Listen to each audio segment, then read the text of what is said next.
Welcome to the show. It is IB Nation Sports Talk. We are up. We are running.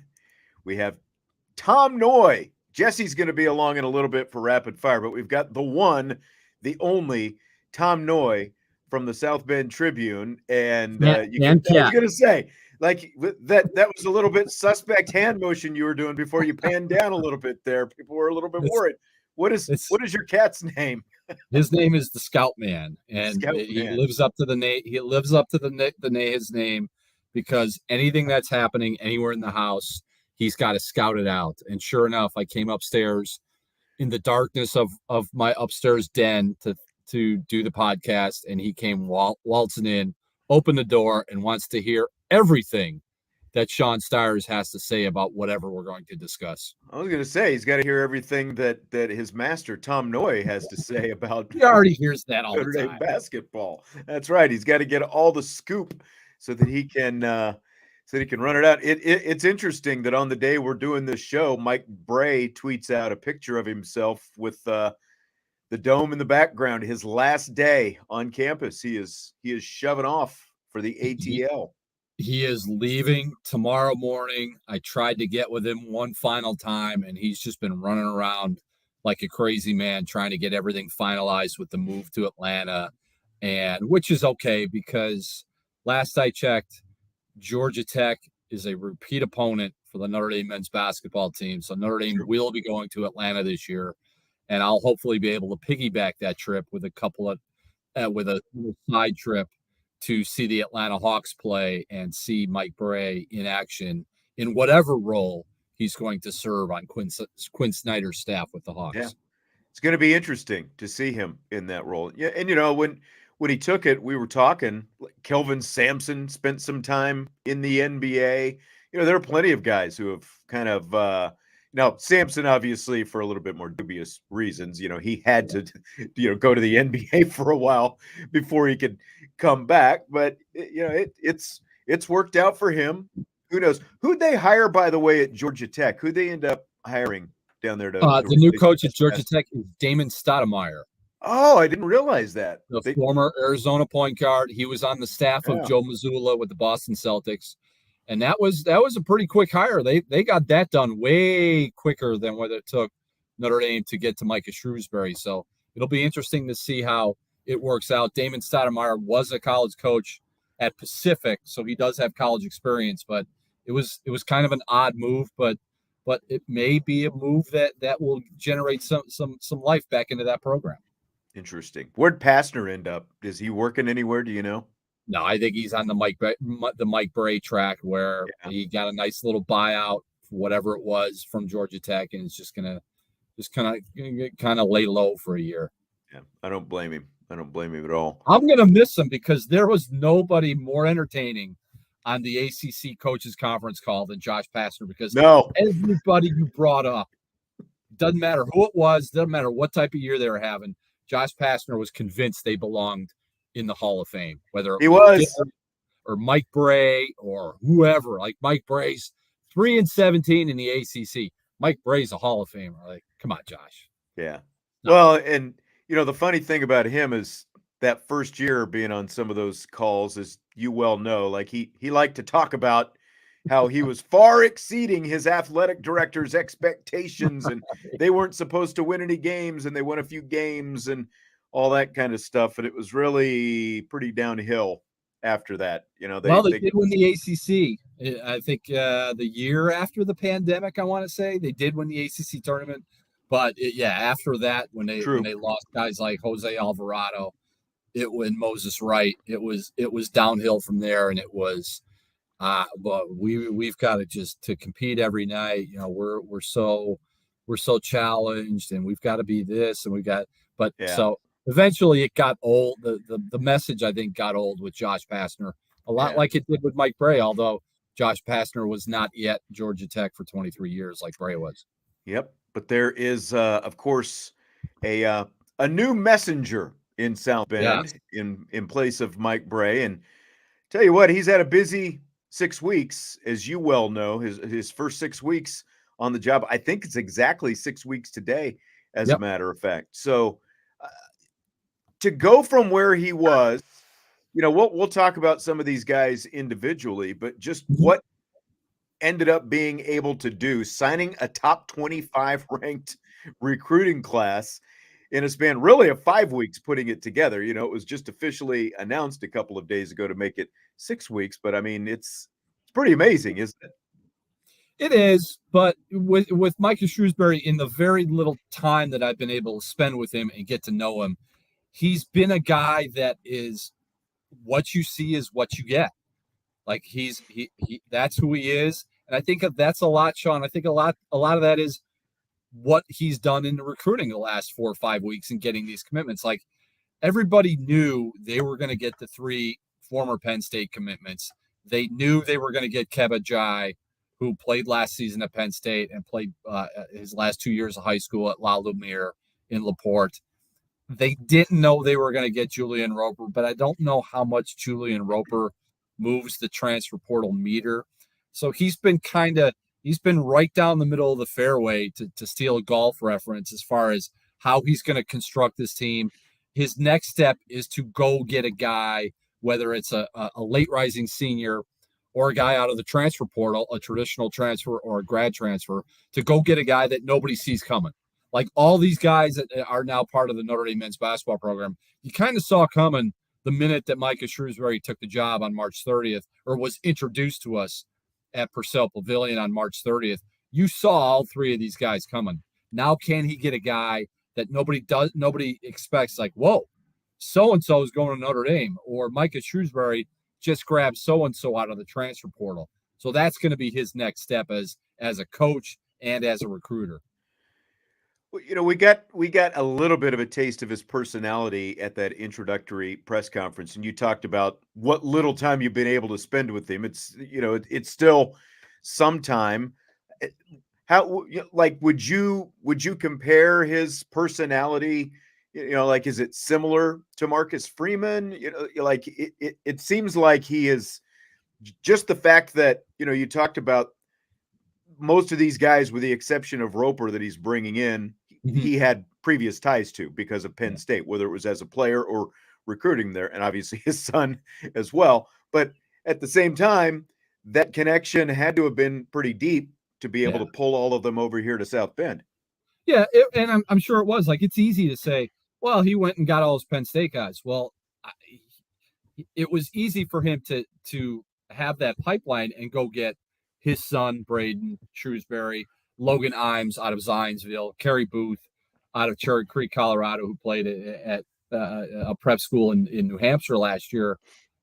But those guys also have to want to come to Notre Dame. Like, they want to play for Micah Shrewsberry, but you also have to look at Notre Dame and say, is this a place that I feel comfortable at? And if I have any reservations, how are those reservations going to be tamped down to say everything's going to be okay there? So it's one thing to have that list of guys. Same thing with Keba. It's one thing to have all those guys on that list, but it's another to kind of close the deal and bring them to Notre Dame. So he was able to do that. And as far as Michael's personality, everything is still such a blank slate. It's about as dark as the background that I have in back of me, because I have no idea. Like, everything's great now, but everything should be great now because he's undefeated. Everything's new. What's he going to be like if they hit a losing streak? Yeah. What's it going to be like when the knucklehead sports columnist starts questioning some of his late game decisions? Like, I have no idea really what Micah's like, what these kids are like, what this program's going to be like. People are also already on May 11th peppering me with, well, what's the starting lineup going to look like next year? Your guess is as good as mine with it, because I have not seen any of these guys. And I can throw the 3 returning players in J.R. Konieczny, Matt Zona, Tony Sanders, and even extent Marcus Burton, because I saw Marcus Burton play at Penn, and I saw him win Indiana Mr. Basketball. But playing in the NIC and playing in the ACC, those are totally 2 different animals. So it's just, everything is great right now, but to project out and say Mike is going to be this or this program is going to be that, it's still so early to tell, and it's just such an incomplete. You bring up Marcus Burton, and Vince and I were talking about him yesterday. I kind of feel like with all this juice, bringing in these other three freshmen plus the transfer this week, and you mentioned Roper, who they already had. Like Marcus Burton kind of seems like he's been lost in the shuffle, and like this is an Indiana Mr. Basketball, and like from this area to boot. But the fact that he stayed committed through this whole thing, through all this turmoil and upheaval and a coaching, just the whole thing, it seems like he's been sort of lost a little bit just in everything that's happened here recently. Yeah, and talking with old Logan Imes last week, and one of the weird aspects of what last week was all about in getting 5 commitments in 6 days the way they did. I wound up hooking up with Logan Imes and calling him. He was in Italy. Like he was on a mother-son trip with 4 of his other high school buddies in Italy last week. Wow. And I was talking with Logan, and he said, talking with Marcus through this process, once they kind of figured out, okay, Bray's leaving, what's going to happen next?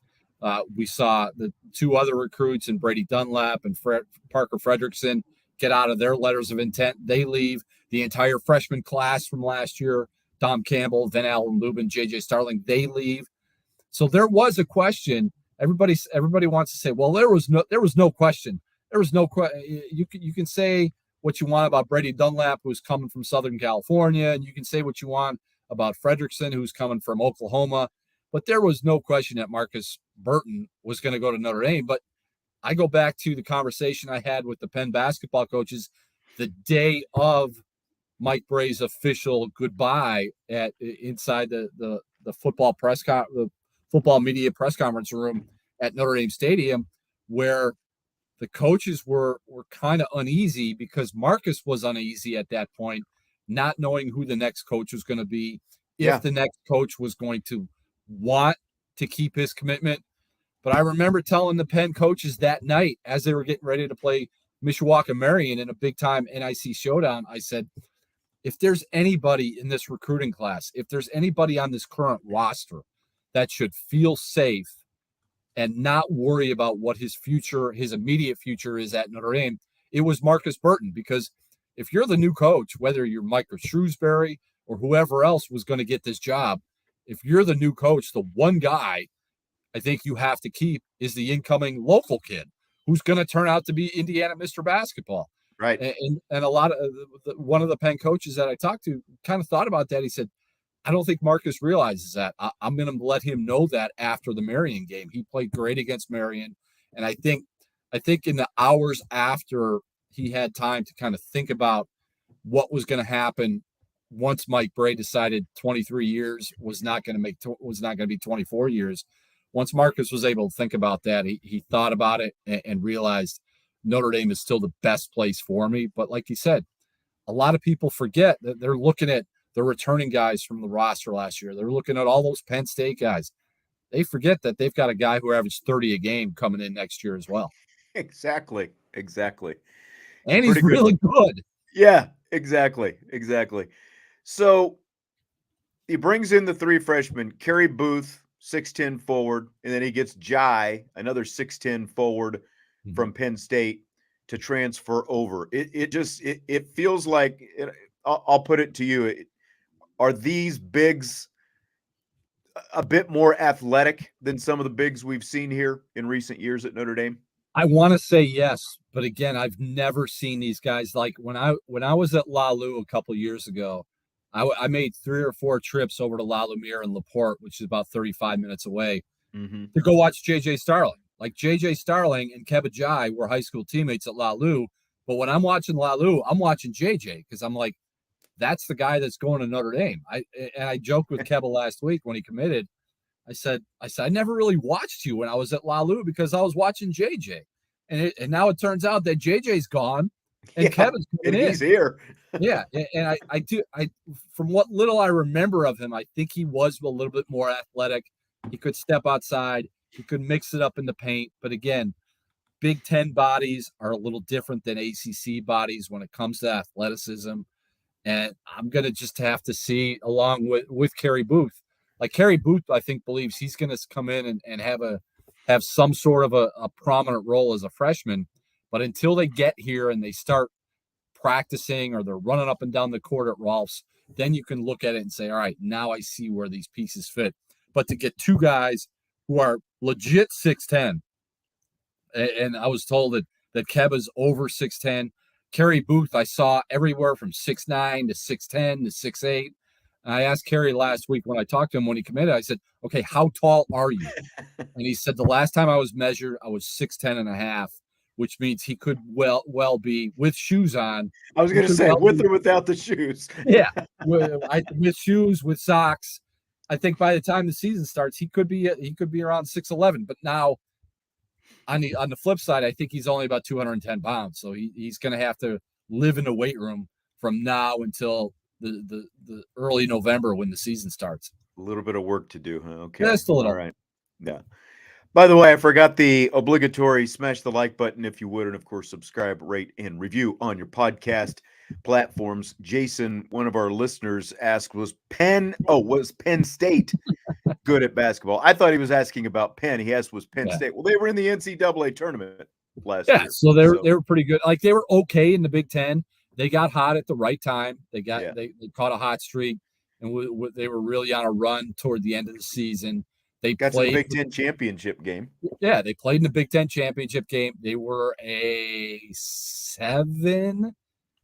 Sounds right. I believe maybe a 10, because I know their first game was a 7-10 game with Texas A&M. They beat Texas A&M. They almost beat Texas, which was a number 2 seed. So yeah, they were pretty good when you're talking about Penn State basketball, which has only made the NCAA tournament, I think, twice since 2000. So they were good. They were peaking at the right time. They played in a tough league. So we'll see what happens with Micah as he moves to the ACC. What about Logan Imes? You talked about talking with him.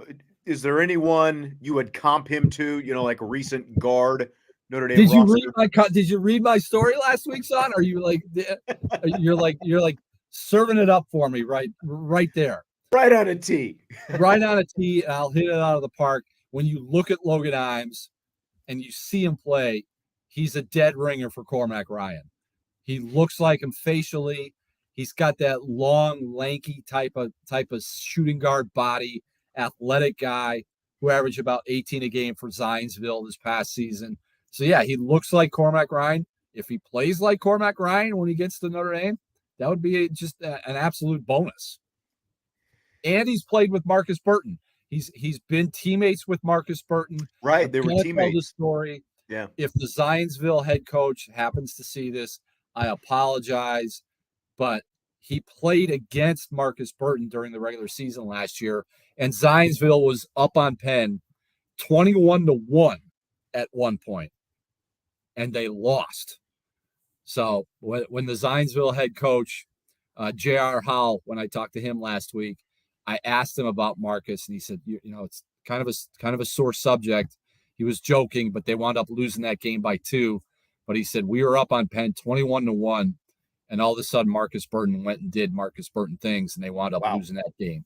So I think, and now Logan Imes and Marcus Burton are both Indiana senior all-stars. They'll play in 3 exhibition games here in early June before Logan and Marcus come to summer school. But he's a shooter, maybe more of a 2 guard than a lead guard. He was asked to do a lot of lead guard stuff at Zionsville, but when you look at him play, when you look at pictures of him, when you look at my cat, he looks exactly like Cormac Ryan looks. There he looked like a tiger walking across right there, just filling up the screen. Yeah, he's a big guy. Well, and I also saw that Imes played AAU ball with Braden Shrewsberry when they were still over in West Lafayette before they headed out to State College. Yeah, and they're good friends. They wanted to play together in college, and once you saw that connection and you understood how deep it was, where they were like, we want to play together when we graduate high school. We want to go to Penn State together. Braden, obviously, Micah Shrewsberry's oldest son, oldest of 4 kids. When you knew that Micah was the guy, obviously Braden's coming, and if Braden's coming, then Logan Imes is coming, because they wanted to play together. Notre Dame, when I talked to Logan Imes, he said Notre Dame was not really that involved with his recruitment. Number one, because he recruited so early. I think he recruited he committed February of his junior year of high school, so he was off the board. He did say that former associate head coach Anthony Solomon did go to one of his games at Zionsville, and they did kind of do some cursory things, but he was not recruited too heavily by the former staff. But again, once Micah was coming, you knew that Logan Imes was going to be part of this recruiting class. So one of the most interesting things of yours that I have read recently was, I think maybe over the weekend, within the last few days, the story about this guy, this Division II player, RJ Sunahara. Is that how you say it? Sunahara. Okay. Yeah. So he's the Division II National Player of the Year, led, was it Nova Southeastern to the Division II National Championship. They're based out of Florida. So this is another power forward type guy, and there's been some interest from Notre Dame. So where do you see that right now? Well, I hate to break it to Notre Dame fans, but RJ Sunahara did commit today, but he committed to play at the University of Georgia. Okay. So It was Georgia, it was Notre Dame, and it was West Virginia. He's such an interesting story, and I knew it was a slight chance that he was going to go to Notre Dame. Like when we're talking about Logan Imes, guaranteed, write that story because he's coming to Notre Dame. Same thing with Kevin Jai. Same thing with Carrie Booth. I didn't get that sense that it was in the fact that it was just going to be such a jump for him to go from a Division II school to Notre Dame, even though he did graduate and he'd be a grad transfer. I don't know if that jump was going to be too big, and it was. So when I heard RJ Sunahara's story last week, I'm like, you know what? I don't care if this kid's coming to Notre Dame or not. I'm writing this column about RJ because he's such a unique kid. Georgia was the first school to contact him when he went into the portal, which is why he ultimately visited there first and then went to Georgia. He looked at Notre Dame because coming out of high school in Bay, Ohio, the one school that recruited him at Division II was Fairmont State. And the coach at Fairmont State at that time was Joe Mazzulla, who's now the head coach of the Boston Celtics. So when RJ hit the portal, Joe Mazzulla got on the phone and called up Micah Shrewsberry and said, I got a very unique story for you. This kid might work. Turns out it didn't work. But he was also going to go to look at West Virginia because his father, he's a Hawaii native, went to UCLA. His father's the volleyball coach at West Virginia. Wow. So he comes from, and his brother played football at West Virginia, comes from an athletic family. It would have been a great story had he gone to Notre Dame. But again, like we said, RJ Sunahara committed today to Georgia, so he's off the board. All right. Which is too bad because he's a heck of a story, and he's an even better quote. So from that standpoint, I wanted him at Notre Dame. Yeah. Big loss for you for sure. Well, so they've got 9 players though on scholarship, if my math is correct. Well, so you were talking. Do they go find a late senior? Other transfers? I would think that. How many more do you think he would like to add before they get into the summer and workouts and all that kind of stuff? Well, I don't know if the summer's a factor. Summer school starts June 12th, I want to say, and runs until July 21st. I think in speaking with Micah and trying to get a handle on where they want to go with this, I think if they can somehow get to 12, which means you add 3 more players. Now, when I talk about the Notre Dame roster, I say 9 scholarship players. Right. When people at Notre Dame talk about the roster, they say 10 players overall. They're counting walk-on Alex Wade, who's a backup guard. So they're saying maybe their numbers are different than what my numbers are. But I asked Micah if he feels comfortable in the ability to get to 12. Now, is that 12 scholarship players? Or is that 12 players overall? Yeah. He didn't specify, but he believes that before the start of the fall semester, whatever that date is in August, they can get to 12 and they can bring in a couple of more guys that they really need to bring in for this team to be somewhat competitive in the ACC next season. Interesting. Yeah, I mean, otherwise, I mean, at the very least, if you're not able to add, if you're only able to add even one or two, you're probably holding walk-on tryouts, and obviously those are basically practice players, so so what you're going to get from them. But yeah, that's why I mean, you look at it. I mean, you feel good about who they brought in, obviously, but they're obviously very young and varying levels of experience, and you need some more bodies out there. And the concern that I have moving forward with this is number one, it may not matter if Micah Shrewsberry can recruit and his staff can recruit at a level that we did not see from the previous staff, whether that was Mike Bray, whether that was his assistants, whether it was whatever. If Micah Shrewsberry can recruit and kind of steer away from the transfer portal, like to rely on the transfer portal at Notre Dame, that's a concern right now, Sean, because the guys we that all they've know gotten, and even more so now, like we thought that when Micah Shrewsberry, and even before we knew Micah was the guy, whoever the coach was going to be, when we saw the exodus of the roster and what the roster made, like we kind of knew all those 50-year guys were leaving last year. Dane Goodwin's not coming back. Nate Lashevsky's not coming back. Cormac Ryan, even though he had a year, probably wasn't coming back. So we knew whoever the coach was going to be, if they didn't loosen up the standards on the transfer portal, this was going to be a really hard rebuild. And right now, I think we're still at a really hard rebuild because you haven't said, go get whatever you need and whoever you need to make this roster competitive. You got a sophomore from Northwestern, where at least the academic is going to be similar to Notre Dame, and you got a freshman out of Penn State who's basically taken some prereqs as a freshman in college this season. So I would think that has to be a lot easier as well. So they haven't gone outside the box by any means with either of the two transfers that they brought in. And until they do, you're going to wave the red flag with it because I don't know the roster as it's currently constructed. And again, you have to couch this by saying I've never seen a Micah Shrewsberry team practice. I've never seen any of these new guys actually play together.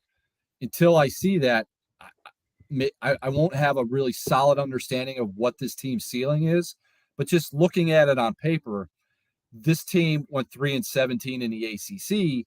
It's going to be hard not to go 3-17, 5-15, because they're so young and they're so inexperienced, and they don't have that one guy that you could look to as a 3 or 4 year college guy and say, when the going gets tough at Duke or at Carolina or at home against Virginia, this is going to be the guy that's going to kind of steady the ship. Until they can get that guy, it's going to be a hard rebuild, be patient type of season with this program. But at the same time, again, when you're dealing with as much inexperience as he's going to have, because even the veterans on the roster haven't played, and he's got one guy who's got 1 year of experience, another guy who's got a couple years of experience. They're both basically, role player type guys, even though they have some starts. But I guess my point is, again, going back to what he has been able to put together in 6 weeks, whether it is completely competitive or not in year one, the fact that he was able to put that together and just kind of have that new voice and that new sort of freshness, breathing around the program, there has to be, like where I look at it anyway, there's more hope right now than there was in early February, mid-February, don't you think? Absolutely, because these are foundational guys. Like Logan Imes, he'll be a 3 or 4 year guy. Braden Shrewsberry, he'll be a 4 year guy. Keba Jai, he'll be hopefully maybe a 3 year guy. Carrie Booth, same thing, 3 year guy. They're putting the foundation in place. again, and like we talked about earlier, it was needed for him to get all these guys. As easy as people say it is. Oh, well, it was easy. He just poached all the Penn State kids. Okay, well, he still had to get them. But again, he had to have those relationships with them to get them. Right. You know? So now that he's got him, now he has the foundation built. He's got the floor. Maybe he's got a couple of walls. Now he's got to start building up with a couple more top 100 prospects, kids that are, again, another Indiana Mr. Basketball next year, or Mr. Basketball in Illinois or Michigan, and start getting the elite 4 stars, 4.5 stars. I'm not going to say he's got to get 5 stars, because this is a program that has yet to get the 5-star on a regular basis. So it's a good start, but it's not a start. It's not a class. It's not anything that's going to lead you to believe that he'll be ahead of schedule as far as this rebuild, because you look at all the numbers, like and it makes your head spin, where they lost 98% of this and 97% of this and 96%. Like, it's across the board as far as points, rebounds, assists, steals, minutes, starts, everything. It's a complete start from scratch type of program. So it's a great start, but you have to be patient with the process, because we said before it was a 3-year rebuild. I'll still stick with the 3-year rebuild plan. So you're going year 3 at the earliest. They're a tournament team. We had a couple questions from listeners about tournament. You're saying year 3 is what you're looking at. Okay. Year 3. This will be the rebuild year. Next year you'll be a little bit better. You'll pick off some league wins. You'll pick off some league road wins that you're not supposed to get. And then year 3, I think, is when everything is going to start to click, given where they are right now. Like, again, transfer portal, grad transfer. Maybe they pull out a surprise or two between now and early September, to where you're like, okay, maybe it's a 2-year project. We'll see. All right. It's just the optimism that we have. That's exactly right. To me, there's just so much more optimism right now, like I said, than there was a couple of months ago. So. And not even like even when we were in mid-December last year with last year's team, when they got their absolute souls taken from them by Marquette in that home game, there was no optimism the rest of the year that was going to get any better. It was only going to get worse. And we never realized how worse it was going to get. Now it's so far down, the only place to go is up. Yes, that's right. We had no idea February was coming. Right. Tom Noie, yes, appreciate it as always. Of course, you can read his stuff in the South Bend Tribune and ndinsider.com. Do you have anything up right now that I haven't read, or anything coming up, that I haven't read? Oh, wow, the sun shifted. We can see your face now. Maybe I just moved a little bit. The sun's on the other side of the house. I don't know what the sun. I don't know. It's just, maybe it's my camera. I have a column with Micah Shrewsberry in Monday's South Bend Tribune, Sunday's South Bend Tribune. Column with Micah Shrewsberry. I sat down with him on Tuesday or on Wednesday for about 30 minutes in his office. I have a Q&A with Micah, talking about a variety of subjects as far as scheduling, former players, what his office looks like, what he wants it to look like. So that's Sunday and Monday, and then also maybe more basketball sometime next week. We'll see. Right. It's a crazy May. Gotta love it. All right. Thanks, Tom. I appreciate it. You got it, brother. Have a great weekend. All right. You too.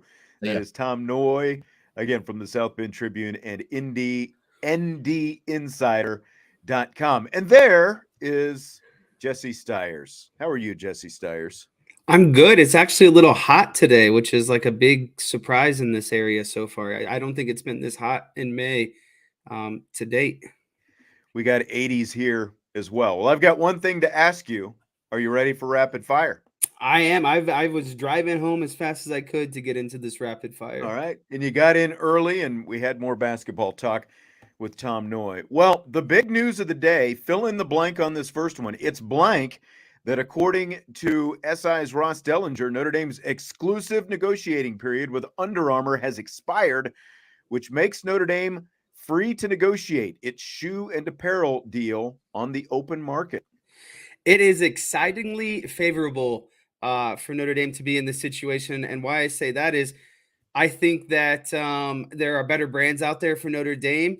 And I also think that it is favorable for Notre Dame because they're essentially a free agent on the market, and being one of the biggest brands in football, they're going to be a hot commodity. They're going to be, everyone's going to want them. They're going to be throwing, nice packages them out there. I'm sure there's going to be, lots of money talked about, but again, it's going to be favorable for Notre Dame because they are Notre Dame. And I guarantee any of these, Nike, Under Armour, Adidas, they all will want Notre Dame to wear their gear. So I'm very excited to see what comes out of it. Yeah, and I just hit a button, and I hope that it doesn't screw up my screen. Of course, it is going to cover everything up. I've gotten good at that this week, hitting buttons that I'm not supposed to push.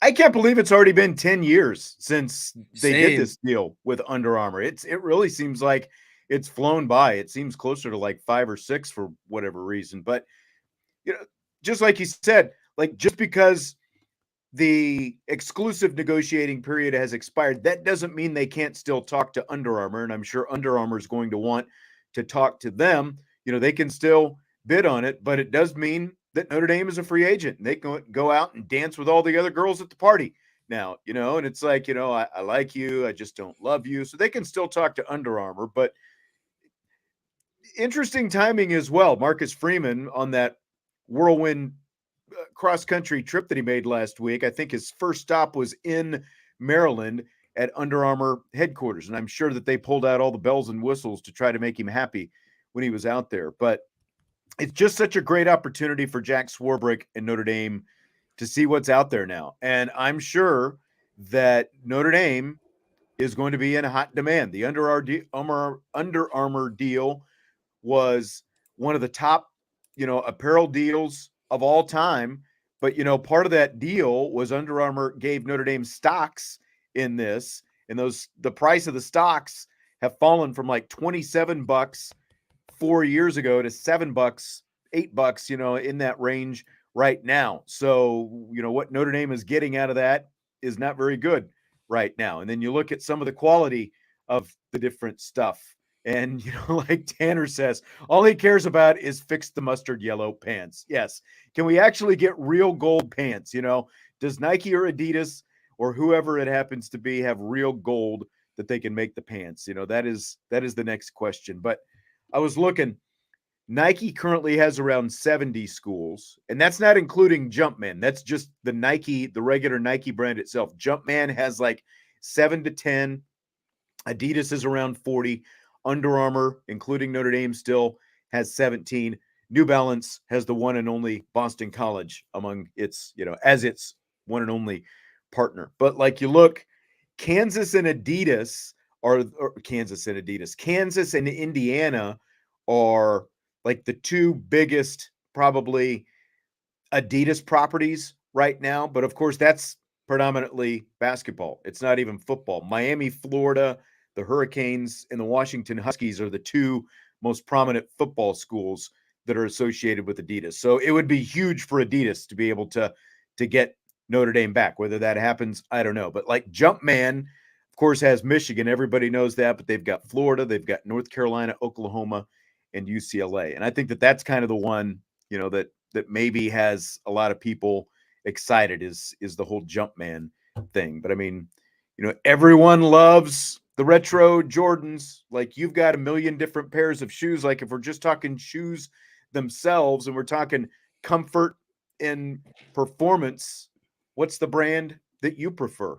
Oh, it'd 100% be Nike, and I wouldn't even think twice about it in terms of style, on-field performance.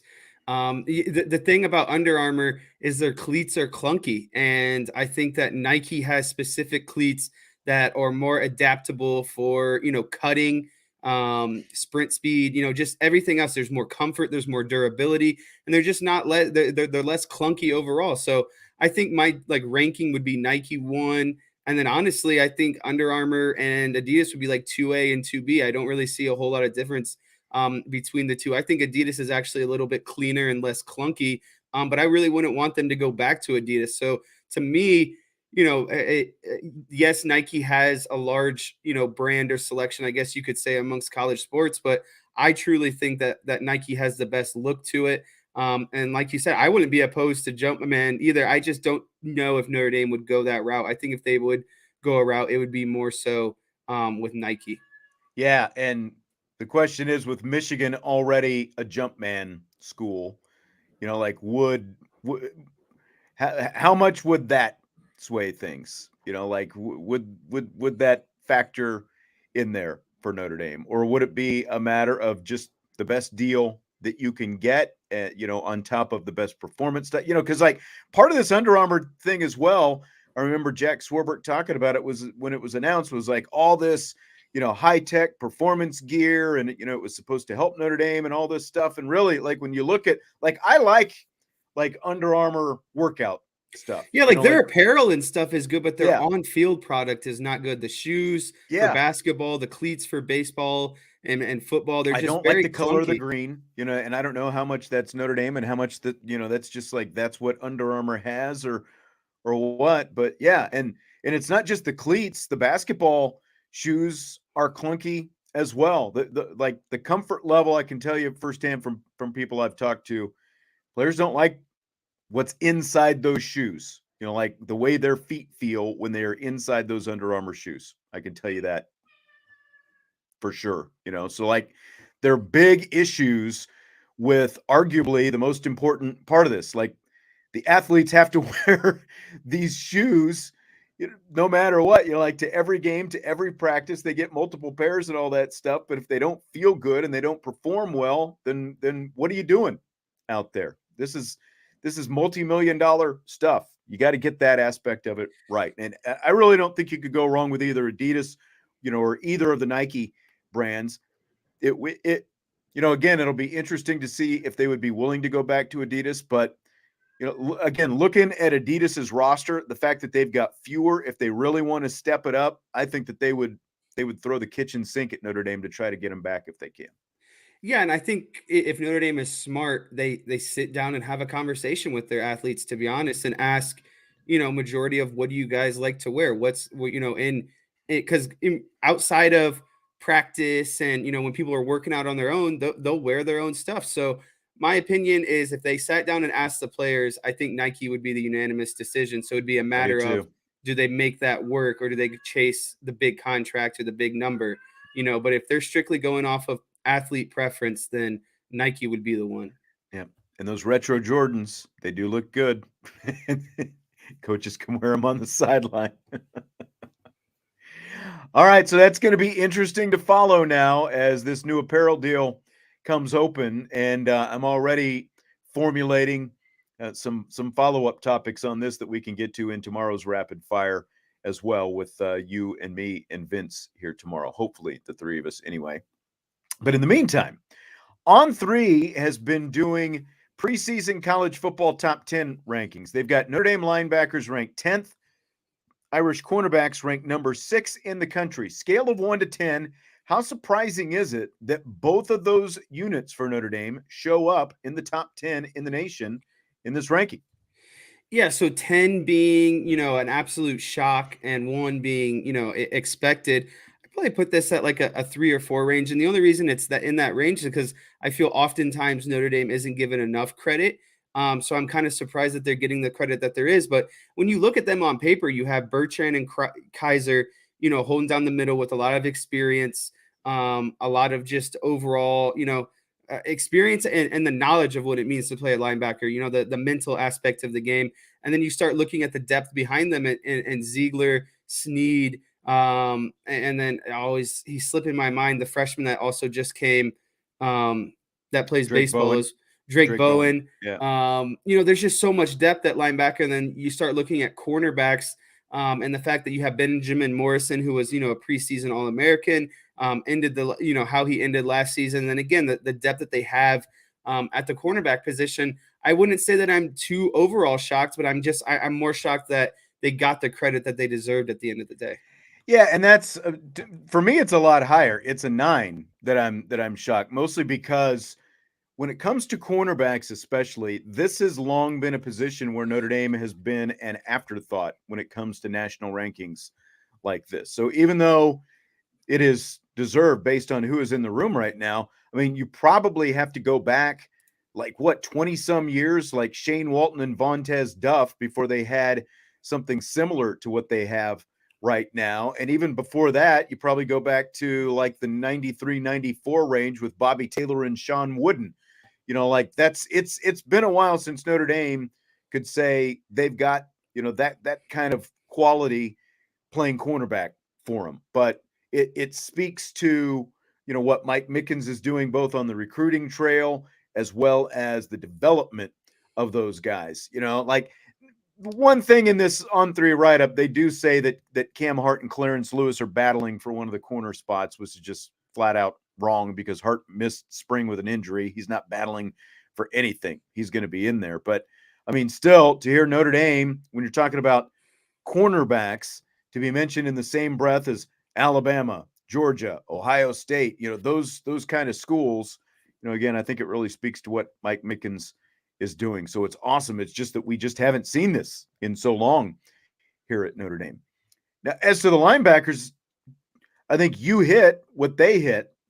They did mention the fact that, okay, so you've got the veterans coming back with Bertrand, Kaiser, and Leofau, their top 3 tacklers, but they specifically mentioned that what makes Notre Dame's group so interesting is the young guys like Jalen Sneed and Nolan Ziegler pushing for time, and the guys like Osbury, Bowen, and Zinter back there as well, these young linebackers who are pushing these veterans potentially for some time. And again, like this really is completely unexpected to me to see them in the top 10. But again, like just the fact that they are thought of in that breath. Well, yeah, the linebackers, I think it makes you feel better about the defense. Right, they're very well supported right now because you have Bertrand and Kaiser who are predominantly your rundown backers, right? So like first and second down, and then if you get a team in third and long and you go nickel and dime, you can put someone like Jalen Sneed in there or Nolan Ziegler, guys that just have a little bit more athleticism and space and can cover space a little bit better, and that's going to help you in coverage. And so that's just the way that they're going to be able to mismatch or mix the pieces together depending on yardage and down. I think that's what's going to make them so special this year. Now, before the corner and linebacker rankings came out, they had Tommy Reese ranked as their number 10 offensive coordinator in the country. Do you buy or sell Reese would have been ranked if he was still at Notre Dame? I'd buy him actually being ranked if he was at Notre Dame because I think enough people know about him nationally. And the reason why I say that is because every time Dan Orlovsky does a game, he raves about, someone like Tommy Reese. But he's the only one. He's the only one who talks him up, Yeah, and I just think that he's a guy who knows how to study the film and being a quarterback knows, offensive personnel. He understands, route development, play concepts, that sort of stuff. So I think Tommy is respected in the realm of, his play calling, his play design and stuff like that. And whether or not that translated to much success at Notre Dame and Notre Dame's personnel, that's a different story. But I think overall, it's only a matter of time before Tommy Reese gets to the NFL. And I think that's another thing that makes his name a hot commodity. I think he's on the brink of, breaking through into the NFL. So he's, in my opinion, nationally known. So I buy this either way. I think there's a better chance of a downtown parade for Brian Kelly than there is of Reese being on this list if he was still at Notre Dame. It's like really the only coordinators in recent memory who have gotten much credit are on the defensive side, Elko, Lee, and Marcus Freeman, and they're all head coaches now. And to me, like Reese showing up on that list is kind of like some of these recruits, like their ratings are climbing as they're being recruited, but then they commit to Notre Dame and all of a sudden their climb plateaus or even comes back down. It's like, what happened there? All of a sudden, I just think that Reese would probably be like 15th or 20th if he was still at Notre Dame. But because everybody's favorite rat poison guy, the old curmudgeon, Nick Saban hired him, he's a bright, shiny new toy and everyone's infatuated with him now. I mean, you're right about Dan Orlovsky, but I just never felt like Tommy got that much love before Alabama. And to me, it feels like that's why he's getting love now because, oh, he's at Alabama now. So you've got to throw some respect on him. Nick Saban sees something in him. So that's kind of how it feels to me. Fill in the blank. It's blank that the Chiefs will open the NFL season against the Detroit Lions. I think it's exciting that the Chiefs are going to open the Detroit Lions. And you look at it on paper, and maybe in years past, you would say that it's going to be a dud.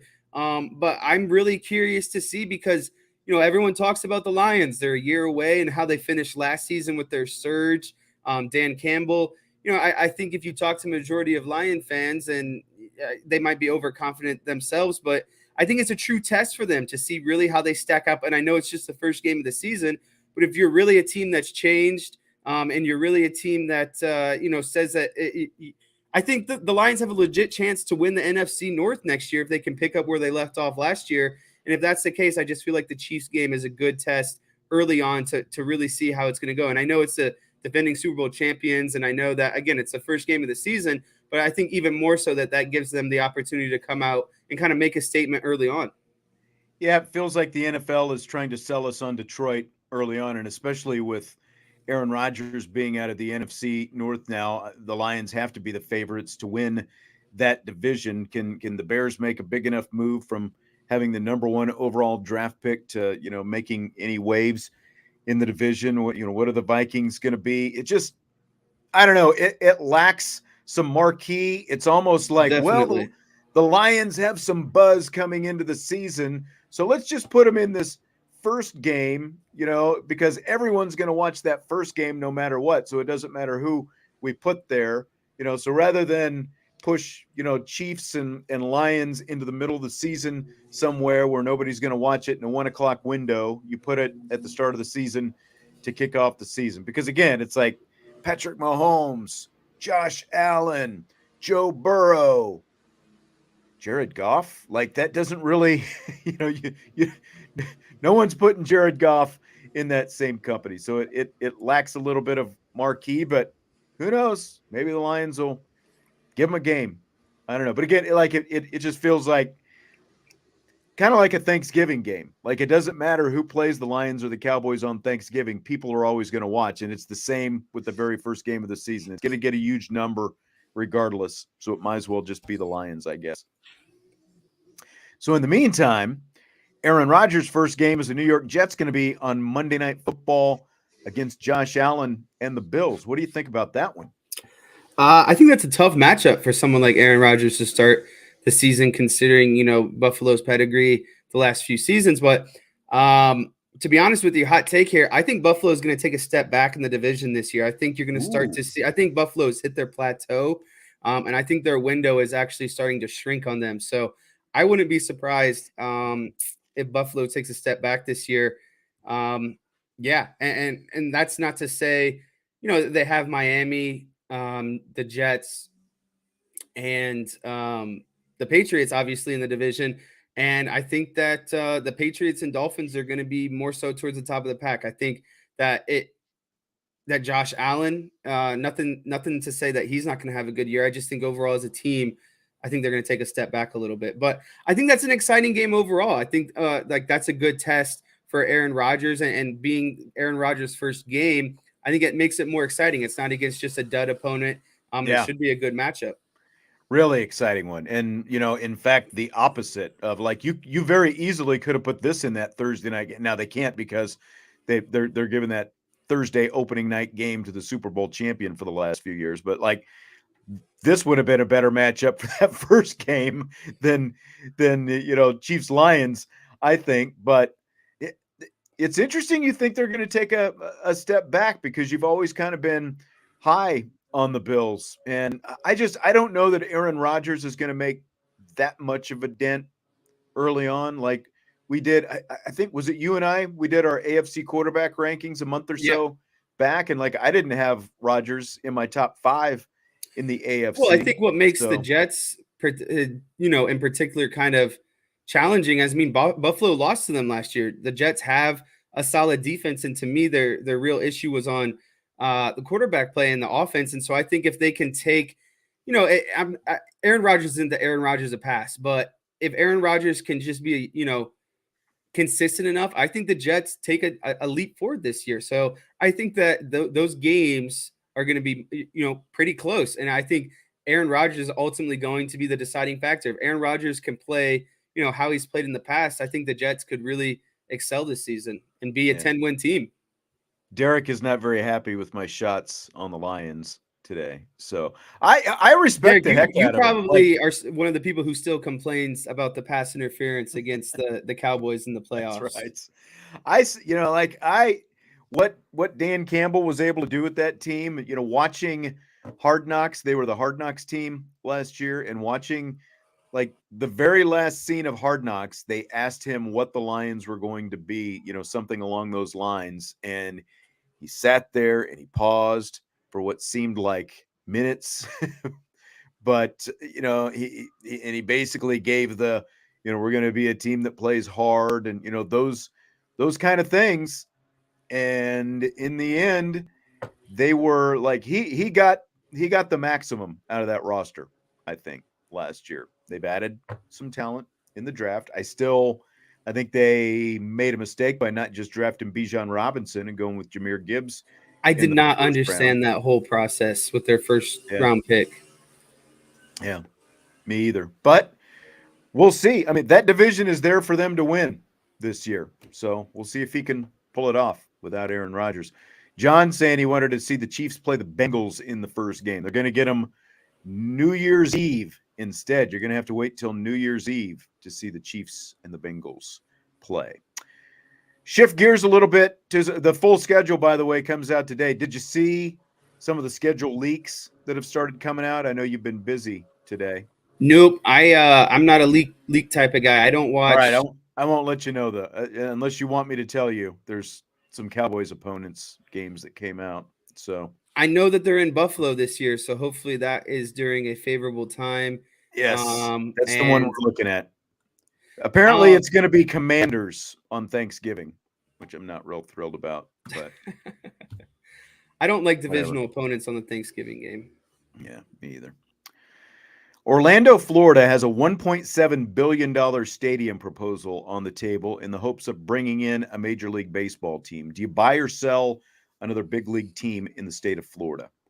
I sell it, and I don't think that Orlando, there's already so much going on in Orlando, and I get that that's probably what their thought is if, all these people are down there for, Disney, and they're just, there's so many things going on down there in the summertime that I think they're like, okay, if we could put a baseball team here, it just gives, the people another option to kind of go out and see a baseball game. But I just think that there's better options and we've talked about it before. I think there's better, more enticing option. I would rather see a team in Vegas before I'd like to see a team in Orlando. For sure. And I just think that there's better spots that they could go to. It just feels like Florida and Orlando is just kind of like the lazy decision, in my opinion. Yeah, and I mean, Orlando is just such a tourist area. I don't see anyone being more interested in baseball there than they are in Tampa. Tampa already has all these issues. If anything, if Orlando wants a team, move the Rays out of Tampa. Yeah, and that's Decaf just said the exact same thing that I was saying. Just move the Rays out of Tampa over to Orlando. The stadium is much nicer than what they've got in Tampa. That thing is a pit there, and they've been trying for years and years to get a new stadium built there in Tampa, but they can't get it built. Just build the stadium in Orlando and move the Rays out of Tampa. That seems like that would be the solution if Orlando wants a team. I just 3 doesn't make sense because neither of the two teams right now are consistent draws anyway. Yeah, the markets aren't great already for the two teams that are already there. Yeah, you've got mostly transplants down there who are fans of the Yankees and Red Sox and Phillies and all those teams from up north. It's like northern people who move down there. So why are you trying to bother building interest in another Major League Baseball team? It just doesn't make sense. And that's fair as well. Mike, he says, I live in Tampa. The Rays are in St. Pete. And that is right. I haven't been in the stadium, but I have been by the stadium down there. But Yeah. I would, excuse me. I like that idea better though. Instead of creating a new team in Orlando, just move one of the already existing teams from Miami or Tampa to. I think Miami would never change just because of it's Miami, but I think you'd have to go from Tampa/St. Pete to Orlando. Yeah, Derek says he would move the Royals there. The Royals are actually talking about they're supposed to be building a downtown Kansas City stadium here pretty soon, and it's like, why would you want to move what is now another pathetic team into the state the way the Royals like? It's like we're going to have 30 Well, I more think the years of issue bad is baseball now. what's enticing for all of these new stadiums is if you can move them closer to downtown, you can do more stuff with it outside of the season, essentially. And I think every new stadium that you're going to see is going to be at least a retractable roof because of what you can do. You can close the roof in the wintertime and hold, basketball games, concerts, whatever it might be. It can just be more multi-purpose. And when people are investing millions and billions of dollars and taxpayer money goes into it, you want to get the most out of it as possible. Yeah, I agree. LA Dodgers outfielder Mookie Betts stayed by himself in an Airbnb in Milwaukee this week, while the rest of the Dodgers stayed at an old hotel that is thought to be haunted. Have you ever stayed somewhere that's thought to be haunted? I'm sure I've stayed in a hotel that's assumed to be haunted, but the one that clearly comes to mind is that the university I went to for college actually I was forgot pretty about known that. to be haunted. We had this is kind of freaky to say, but we had a librarian at one point hang herself, in the years prior, and so there was literally a floor on the library that was no access, the floor that she unfortunately was on at the time. So there was always rumors of ghosts in the halls and that the paintings were looking at you. And like, there was specific one hallway that you just didn't go down late at night. And it always connected the dorms to the study area.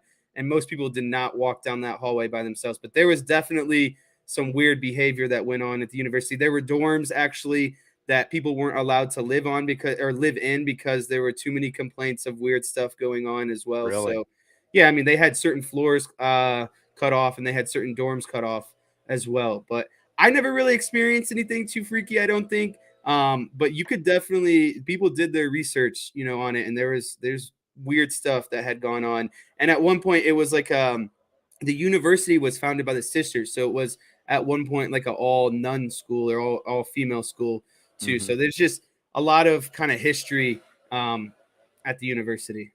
Interesting. The only place and nothing happened. I think you were with me. We went to Cincinnati with baseball and we stayed at an old hotel that was supposed to be haunted. I think there was like certain floor, or certain rooms or something like that, and we weren't around it. I don't remember anything being reported happening, but that's the only place that I've ever stayed that I know of. I actually used to work with someone who grew up in a house that he says was haunted. And like, he says all these different stories about things that were seen in the house and stuff like that. And it was like here in South Bend, things in the house, and they had did some of the different stuff. And I don't know if I've told you, but our current duplex, there's a little weird activity at times. really, Yeah, and there's backstory with it too. A lady was unfortunately shot in our house at one point, like 30, 40, 50 years ago. And there's just instances where like I remember one night the TV turned on by itself and I went out into the living room to turn it off. And as soon as I picked up the remote, the TV shut back off. So just by picking up the remote, I didn't hit any buttons. TV just popped on full blare, middle of the night, walked out, picked up the remote. And I'm not kidding you. As soon as I picked up the remote, it just shut off by itself again. Wow. Spooky. You didn't tell me that. Well, I don't like to tell my guests that because they'll get a little freaked out. I tell all my guests. I don't think it if the whatever is here, I don't think it's harmful. I just think that they're kind of co-living. Just kind of there. Just kind of there. wanting to let you know that they're there. Exactly. I don't think there's any malicious intent. They just want you to know they're here, and yeah, that this is still their house too. Interesting. Alrighty then. We went on a weird segue on this question. I know. Thanks to Mookie Betts. I didn't hear that though. That's kind of interesting, and I've always wondered if the team has any issue with that, because obviously it's personal preference. So, well, I mean, if someone has a fear of that or is just creeped out by that, I right. don't know how What are you you can gonna tell say? them. No. Yeah, exactly. Especially when they're a former MVP, And and he's making the willing. money that he does. Yeah, exactly. So that's the first time I've heard of something like that. And my first thought was like, do they stay there every year? Is this the first time they've stayed in that hotel Well, or then it's what? like, yeah, But it's like, why did the Dodgers even book the yeah, place? exactly. All right, Golden State beat the Lakers last night to send the series back to Game 6 in Los Angeles. What'd you think of Golden State's game plan last night? I thought Golden State played a much better game last night. And the way I think the number one thing that stood out is Draymond Green had 20 points. And the reason he did that is because he made an emphasis to get to the basket and down low. And the Warriors just didn't depend on their shooting the entire game. And another aspect is they got to the free throw line themselves. And there's been a big, controversy about the amount of shots that the Lakers have taken, free throw shots that the Lakers have taken to Golden State. But the thing about it is, the majority of the Lakers' points come down in the paint area with Anthony Davis, and the Warriors just want to shoot. And Well, the thing is you're not going to get as many fouls just pulling up and shooting. And so I understand that it's frustrating, but gameplay, you're not going to get a lot of free throw shots when you're just pulling up from 3-pointer and long range jumpers.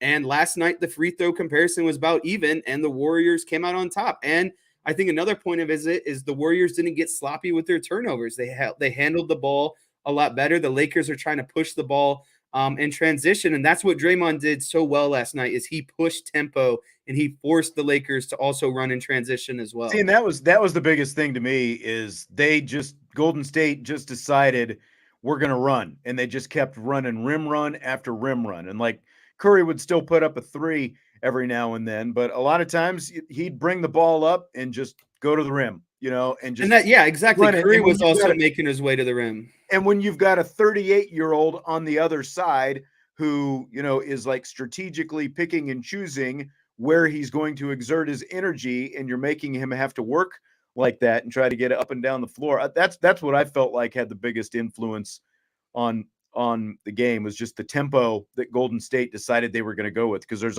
been all the talk about Steve Kerr adjusting the lineups and going, like getting Looney out of there and going small and doing all this stuff and tinkering with the lineup more than he usually does. But like, that was the best decision it seemed like he made last night, was just let's force the tempo and make LA have to try to keep up with it. Yeah, they forced they flipped kind of the Lakers game plan back on themselves. They forced tempo out in transition, and they were slashing to the rim much more. They weren't just settling for a lot of pull-up jumpers and turning the ball over and leading to Laker points in transition, because that's ultimately where the Lakers are going to get you, is out in transition. They love to run in transition, get their guys down the court, and yeah, just really work towards the rim. So it was just good to see Golden State not take as many shots last night.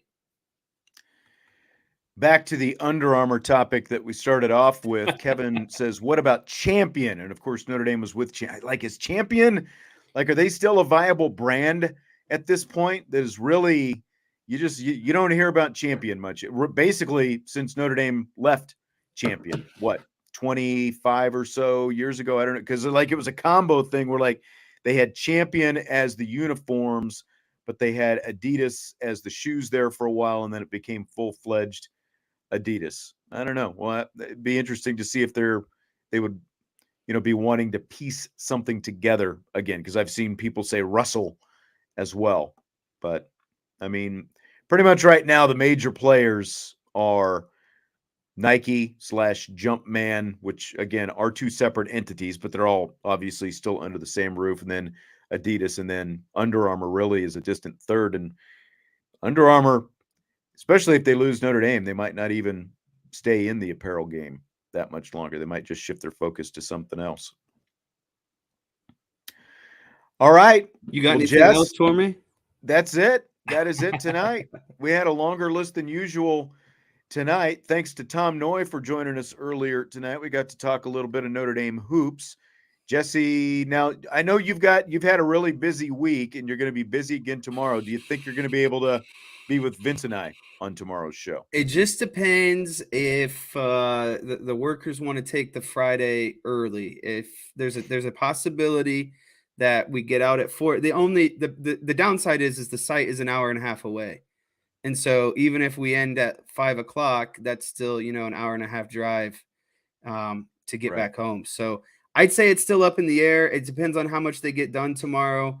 But we'll see. I'd give it a 50-50 chance. So you may be doing the coded signals in the car once again. Like, is that an option? It could be, but again, it's Friday, so I'm also trying to get home. And, I see. Well, if you do, you might want to take a cooler and a bag of ice for your phone, just in case you need to cool it off again. Yeah, so it doesn't overheat. Yes. All right. Well, thanks to everyone for joining us on the show today. Had a good time. A lot of stuff that we covered there in Rapid Fire, and we'll have the Rapid Fire Friday show at 5 o'clock tomorrow as well. Appreciate you being here. Smash the like button on your way out. And of course, subscribe, rate, and review on your podcast platforms as well. Peace out. We will talk to you tomorrow on IB Nation Sports Talk.